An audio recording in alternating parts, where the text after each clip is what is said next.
सत्य वचन की राह पर चले हम सदा, यीशु का साथ हो रहे हमारी हर दुआ।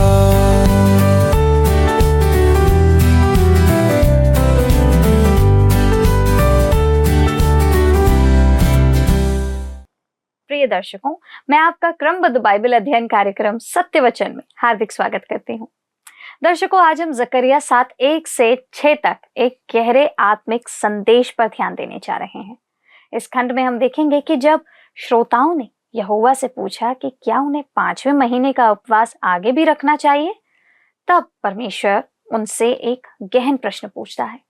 जब तुम उपवास और विलाप करते थे तो क्या तुम मेरे लिए करते थे?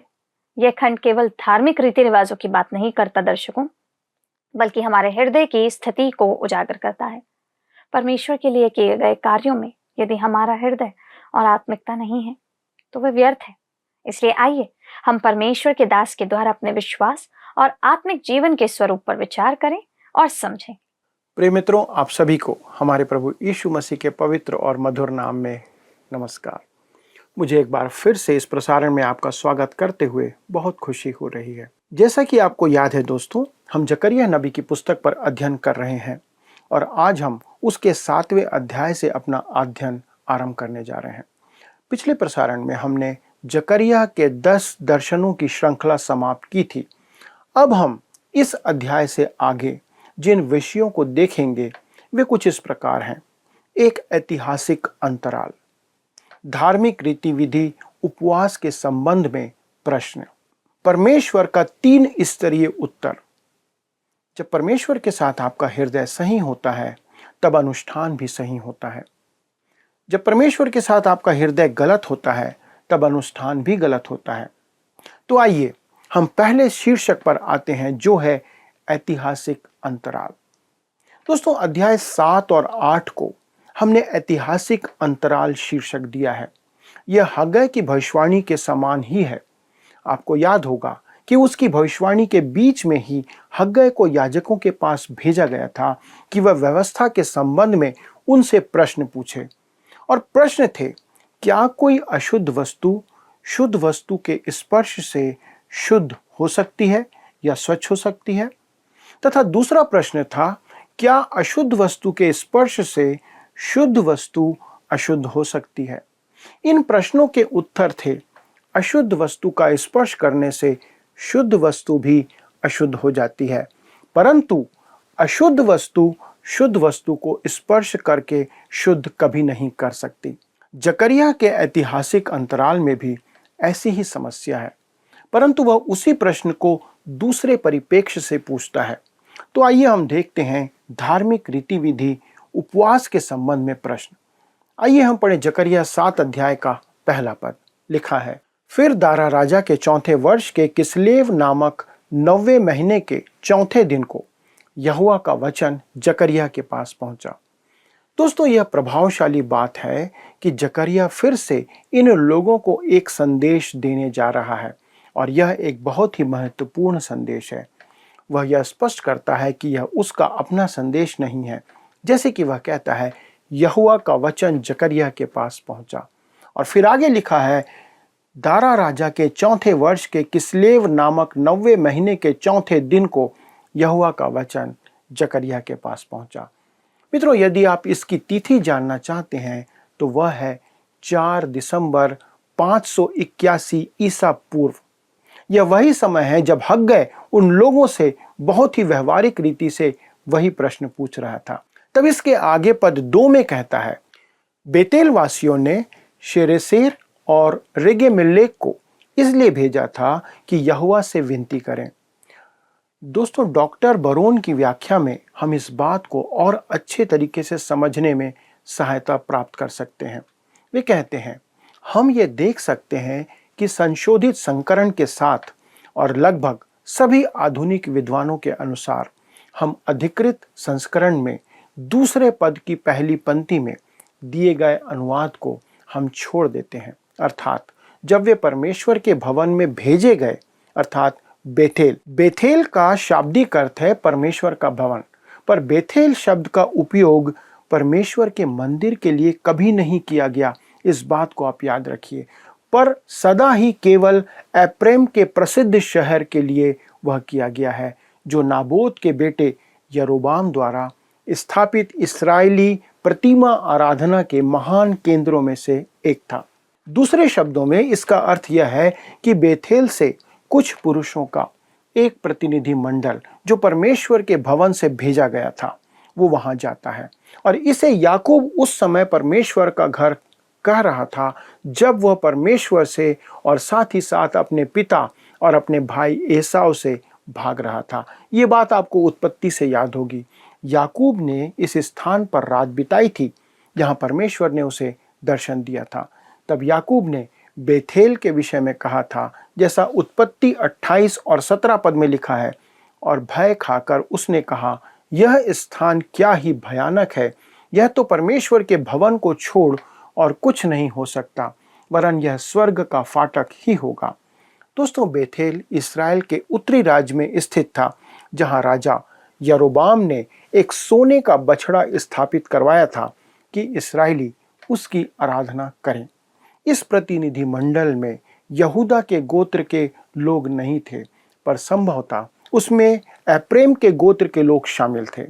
मित्रों, इस प्रतिनिधि मंडल का बेतेल से आना इस बात को साबित करता है या पुख्ता करता है कि इस्राएल के 10 गोत्रों के लोग जिन्हें लुप्त माना जाता था, वे वास्तव में लुप्त नहीं हुए थे।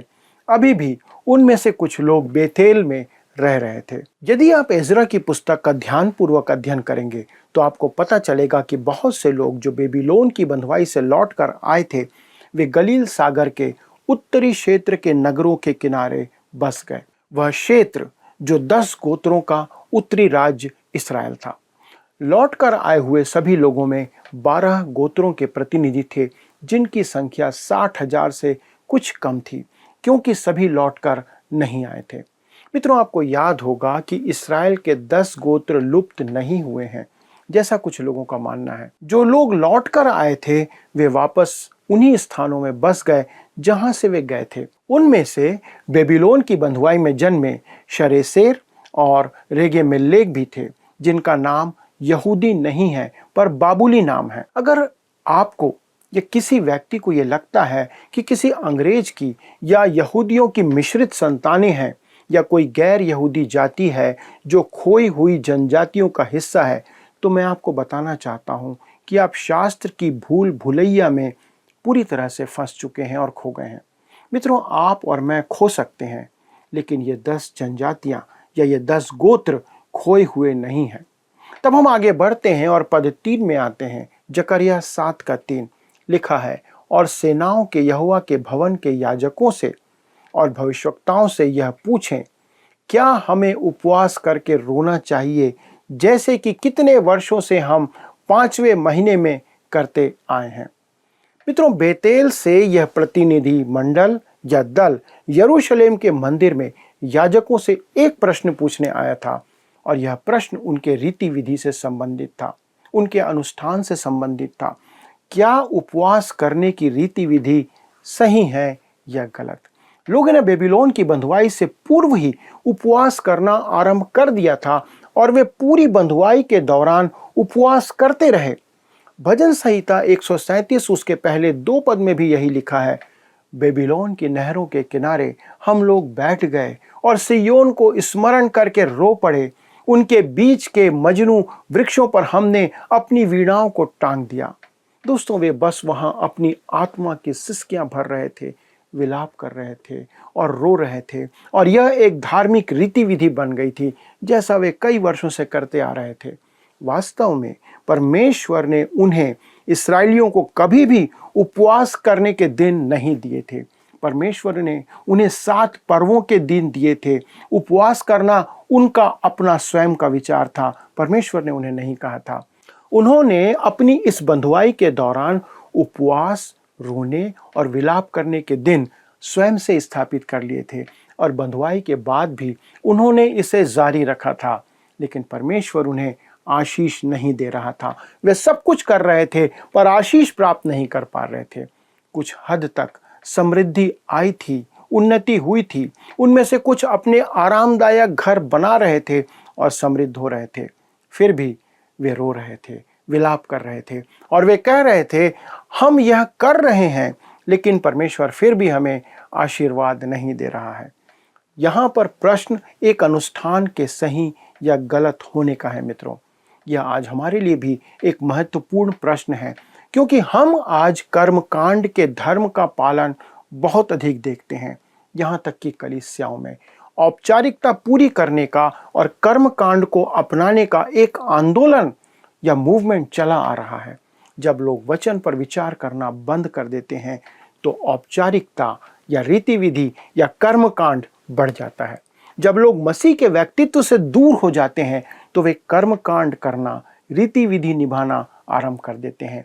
यह आध्यात्मिक गिरावट के समय को बताता, दर्शाता और इंगित करता है।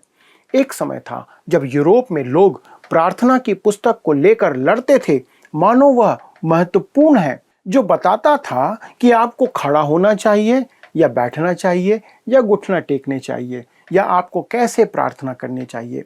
ऐसे कई लोग हैं जो एक आराधना पद्धति या एक विस्तृत अनुष्ठान चाहते हैं या करते हैं। ऐसे धर्म हैं जिन्हें ईसाई धर्म कहा जाता है, जो कर्मकांड या आराधना पद्धति से ही संबंध रखता है। मित्रों, यहाँ तक कि हम जो पुरानी आराधना पद्धति से बाहर आए हैं कहते हैं कि रीति विधि घृणित है, हम इसे तुच्छ समझते हैं, हम इसमें लगातार बुराई देखते हैं। लेकिन फिर भी हमारी आराधना में एक निश्चित मात्रा में अनुष्ठान होता ही है। हम स्तुति गान से आरंभ करते हैं और हर कोई इसके लिए खड़ा होता है और इसके बाद हम आशीर्वाद के साथ समापन करते हैं और बीच में कहीं हम एक भेंट लेते हैं, एक उपदेश होता है और अन्य गीत भी गाए जाते हैं। यह हमारी आम आराधना पद्धति होती है। परमेश्वर ने इस्राएल को जो धर्म दिया था उसमें एक विधि विधान था। यह एकमात्र धर्म था जो परमेश्वर ने उन्हें दिया था। वे उस रीति विधि को पूरा कर रहे थे और यह रीति विधि सही है या गलत, यह उनके मनों में प्रश्न था। वे लोग आकर याजक से पूछते हैं, हम लोग इतने समय से उपवास करके विलाप करते आ रहे हैं, परंतु परमेश्वर हमें आशीष नहीं दे रहा है। यह एक उबाऊ काम है, हमें तो इसमें समझ की बात दिखाई नहीं देती। क्या हमें ऐसा करते रहना है? अब परमेश्वर उन्हें 3 स्तर में उत्तर देता है। उनका 3 स्तरीय उत्तर यह था। जकरिया उन्हें इस प्रश्न के संबंध में परमेश्वर का उत्तर इस प्रकार देता है। परमेश्वर यह नहीं कहता है कि उपवास करना गलत है और ना ही यह कि उपवास करना सही है। परमेश्वर इस प्रश्न का उत्तर सीधे तौर पर नहीं देता है, यद्यपि वह उसका उत्तर उन्हें देता है। अब हम देख सकते हैं कि इस धार्मिक रीति विधि का 3 स्तरीय उत्तर यहाँ पर हमें दिया गया है। पहला उत्तर यह है कि जब परमेश्वर के साथ आपका हृदय सही होता है तब आपका अनुष्ठान सही होता है, जो हमें पद 4 से 7 में दिया गया है। दूसरा उत्तर है, जब परमेश्वर के साथ आपका हृदय गलत होता है या सही नहीं होता है तब आपका कोई भी अनुष्ठान गलत ही होता है, जो हमें पद 8 से लेके 14 में मिलता है। और तीसरा उत्तर हमें मिलता है अध्याय 8 में, जहाँ पर यरूशलेम के संबंध में परमेश्वर का उद्देश्य प्रकट किया गया है कि वह किसी भी अनुष्ठान से, किसी भी रीति विधि से अपरिवर्ती नहीं है, आप उसे बदल नहीं सकते। यह आज बहुत से लोगों के प्रश्न का उत्तर दे देगा जो कहते हैं, चलो मसीह के आगमन को शीघ्र करने में, जल्दी करने में हम यह करें, वो करें, ऐसा काम करें। मित्रों, आप जो कुछ भी करते हैं उससे आप इसे 1 सेकंड भी आगे नहीं बढ़ा सकते, न पीछे कर सकते। क्या आप यह नहीं जानते कि वह इस पूरे संसार को चला रहा है? आप जो कुछ भी करते हैं, जो रीति विधि अपनाते हैं, वह उसकी योजना या कार्यक्रम में हस्तक्षेप नहीं कर सकता, न उसे बदल सकता। इन लोगों ने सोचा कि एक अनुष्ठान परमेश्वर की योजना को बदलने में कुछ कर सकता है और वे ऐसा सोच रहे थे। अध्याय 8 में परमेश्वर उन्हें बताता है कि वह अपना उद्देश्य ही पूरा करना चाहता है और उसे कर रहा है। तो आइए हम पहले उत्तर को देखते हैं।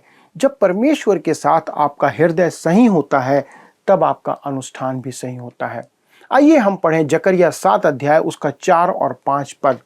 लिखा है, तब सेनाओं के यहोवा का यह वचन मेरे पास पहुंचा, सब साधारण लोगों से और याजकों से कहे कि जब तुम इन 70 वर्षों के बीच 5वें और 7वें महीने में उपवास और विलाप करते थे, तब क्या तुम सचमुच मेरे लिए ही उपवास करते थे? दोस्तों, वो कहता है जब तुम इन 70 वर्षों के बीच 5वें और 7वें महीने में उपवास और विलाप करते थे। यह हमारे समय में अगस्त से अक्टूबर का समय होता है, या अगस्त से अक्टूबर का महीना होता है। और इन 70 वर्षों के बीच का अर्थ है जब इस्राएल बंधुआई में था। तब कहता है, क्या तुम सचमुच मेरे लिए ही उपवास करते थे? मित्रों, परमेश्वर उनसे कहता है कि जब तुम इन रीति विधियों को पूरी कर रहे थे तो क्या वे मेरे लिए कर रहे थे? क्या तुम मुझे आदर और महिमा देने के लिए कर रहे थे, या फिर तुम इसे एक व्यवस्था को पूरी करने के लिए अभ्यास कर रहे थे, जिससे कि तुम मेरा पक्ष पाने पाओ, आशीष पाने पाओ, और तुम्हारा उद्देश्य यही था कि तुम इसे सिर्फ पूरा करो। परमेश्वर किसी रीति विधि को ना तो अनुशंसा करता है और ना ही उसकी भर्त्सना करता है। परमेश्वर नहीं कहता कि आप ये रीति विधि पूरी करिए या इसे मत करिए। वह केवल आपके उद्देश्य को देखता है, आपके मन को देखता है, आपके हृदय को जांचता है। इस्राएली कहते थे कि वे इतने वर्षों से उपवास कर रहे हैं। आप वहां पर पढ़ सकते हैं कि वे कहते थे कि परमेश्वर की आराधना करना कितना उबाऊ हो गया है। तो इस कारण परमेश्वर उनसे कहता है, यदि तुम सच्चाई जानना चाहते हो तो वह यह है कि मैं भी तुमसे अब ऊब चुका हूं। मुझे लगता है कि ऐसी बहुत सी आराधनाएं हैं आज हमारे बीच में जो परमेश्वर को भी उबाऊ लगती है। परमेश्वर कहता है, वे फिर से आ गए, नाचने कूदने का काम करने के लिए आ गए, फिर एकत्र हो गए हैं और सोचते हैं कि इससे मैं प्रसन्न होऊंगा। ऐसा नहीं है मित्रों। तब पद 6 में लिखा है, जब तुम खाते पीते हो तो क्या तुम अपने लिए ही नहीं खाते और क्या अपने लिए ही नहीं पीते हो? मित्रों, परमेश्वर उनसे कहता है, जब तुम खाते पीते हो तो क्या तुम अपने ही लिए नहीं खाते पीते और क्या अपने ही लिए नहीं पीते हो? पौलुस पहला कुरिन्थी 8 अध्याय के 8वें पद में कहता है, भोजन हमें परमेश्वर के निकट नहीं पहुंचाता। यदि हम ना खाएं तो हमारी कुछ हानि नहीं, और यदि खाएं तो कुछ लाभ नहीं। इसी प्रकार पहला कुरिन्थी 10 के 31 में लिखा है, इसलिए तुम चाहे खाओ चाहे पियो चाहे जो कुछ करो, सब कुछ परमेश्वर की महिमा के लिए करो। मित्रों, परमेश्वर कहता है, यदि तुम परमेश्वर की महिमा के लिए उपवास कर सको तो ऐसा करो, पर यदि तुम किसी अन्य कारण से ऐसा कर रहे हो तब ऐसा करना आपके लिए किसी लाभ का नहीं होगा। दोस्तों, आपकी रविवारी आराधना की असली परीक्षा रविवार को नहीं, परंतु अगले दिन आपके द्वारा जिए जाने वाला जीवन है, जो प्रकट करता है कि आप कितने सच्चे हैं। इस अध्याय के अंतिम भाग में परमेश्वर इस्राएल के व्यापारिक व्यवहार, सामाजिक संबंधों और उनके मनोरंजन के विषयों के ऊपर बात करने जा रहा है। ये वे बातें हैं जो प्रकट करती हैं कि वे अपना जीवन परमेश्वर के लिए नहीं जी रहे थे। मित्रों, अनुष्ठान से अधिक महत्वपूर्ण कुछ और भी है जो यह निर्धारित करता है कि अनुष्ठान सही है या नहीं है, जिसे हम अगले भाग में देखेंगे। तब तक आपको इंतजार करना पड़ेगा। पर मित्रों, आज परमेश्वर का वचन हमें यह अवश्य प्रकट करता है कि हमारे रीति रिवाज, आराधना पद्धति, गीतों का गाना, प्रार्थना करना आदि सब बातें इस बात पर निर्भर करती है कि क्या हमारा हृदय, हमारा मन परमेश्वर के साथ सही है या नहीं। यदि नहीं तो हमें उनसे कोई लाभ नहीं हो सकता। आइए हम अपने आप को आज परख कर देखें कि आज परमेश्वर के सामने, परमेश्वर के वचन के सामने हमारा हृदय कैसा है, हम आज कहाँ खड़े हैं, क्योंकि आप और मैं अपने आप को आज जांच सकते हैं। आइए प्रार्थना करें। हमारे स्वर्गीय पिता, प्रभु यीशु क्रिस्त के नाम से आपको धन्यवाद देते हैं कि प्रभु हमारी रीति विधि, हमारे अनुष्ठान, प्रभु सब कुछ आप इस रीति से जांचते हैं कि हमारा हृदय आपके साथ कैसा है। प्रभु, आज हमारा हृदय आपसे बहुत दूर है। अनेक ऐसे लोग हैं जो सिर्फ फॉर्मेलिटी पूरी करने के लिए इस दिनचर्या को निभा रहे हैं, वचन को पढ़ते हैं, प्रार्थना करते हैं, चर्च में जाते हैं, परंतु उनका मन, उनका हृदय आपसे बहुत दूर है। प्रभु ऐसों पर दया करें, रहम करें। प्रभु हमारे सभी दर्शकों के जीवन में ये वचन बहुत सामर्थ्य से कार्य करे कि वे आज अपने मनों को जांचें और आपके सामने अपने आप को समर्पित करें। धन्यवाद देते हुए इस विनती को प्रभु यीशु क्रिस्त के नाम से मांगते हैं, आमीन। प्रिय मित्रों, अगले प्रसारण में हम उस अगले भाग को देखेंगे। तब तक इंतज़ार के साथ प्रार्थना में लगे रहिए और अपने मन को परमेश्वर पर बनाए रखें। प्रभु आपको आशीष दे। आइए अब हम प्रश्न को देखें। पिछले प्रश्न का उत्तर है सी, बेबीलोन से आए प्रतिनिधि मंडल। दूर बेबीलोन से आए प्रतिनिधि मंडल ने मंदिर के लिए चांदी और सोने की भेंट चढ़ाई, जो उस समय निर्माणाधीन था।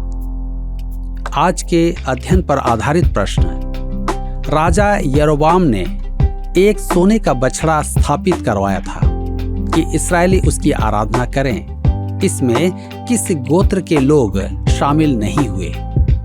ए, एप्रैम के गोत्र, बी, यहूदा के गोत्र, सी, 10 गोत्रों का प्रतिनिधि मंडल, डी, इनमें से कोई नहीं। मित्रों, इस प्रश्न का उत्तर हमें कल सुबह 6 बजे से पहले विकल्प A, B, C या D के साथ अपना नाम, पता, स्थान के साथ 9651433397 पर SMS या WhatsApp करें। दर्शकों, आज के अध्ययन से हमें यह स्पष्ट होता है कि परमेश्वर केवल बाहरी उपवास, पर्व या धार्मिक अनुष्ठानों से प्रसन्न नहीं होता, वह हमारे हृदय की सच्चाई को देखता है। जकरिया के समय में जैसे लोग धार्मिकता का रूप तो रखते थे, लेकिन उनका मन परमेश्वर से दूर था, वैसे ही आज भी हमारे उपवास, प्रार्थनाएं और भक्ति केवल परंपरा ना बन जाए। परमेश्वर हमें बुलाता है एक सच्चे, ईमानदार और समर्पित हृदय के साथ उसकी आराधना करने के लिए। तो आइए आज हम ये निर्णय लें कि हम अपने जीवन को केवल रस्मों से नहीं, बल्कि सच्चे प्रेम और आज्ञाकारिता से परमेश्वर के सामने प्रस्तुत करेंगे और उसकी आज्ञाओं का पालन करेंगे। मित्रों, इस अध्ययन को पुनः सुनने के लिए, देखने के लिए आप जानते हैं आपको कहाँ जाना है। जी हाँ, हमारे YouTube चैनल पर वर्ड रिसाउंड्स हिंदी में आप इसे पुनः देख सकते हैं। अधिक जानकारी और प्रार्थना के लिए आप स्क्रीन पर आ रहे नंबर पर, जो कि 9651433397 है, इस पर संपर्क कीजिए। वहाँ हमारे परामर्शदाता आपकी उस कॉल का इंतजार कर रहे हैं ताकि आपकी सहायता कर सकें। प्रभु आपके साथ रहे। धन्यवाद। क्या आपको यह कार्यक्रम पसंद आया? अभी हमें एक मिस कॉल करें और आप अगले विजेता हो सकते हैं।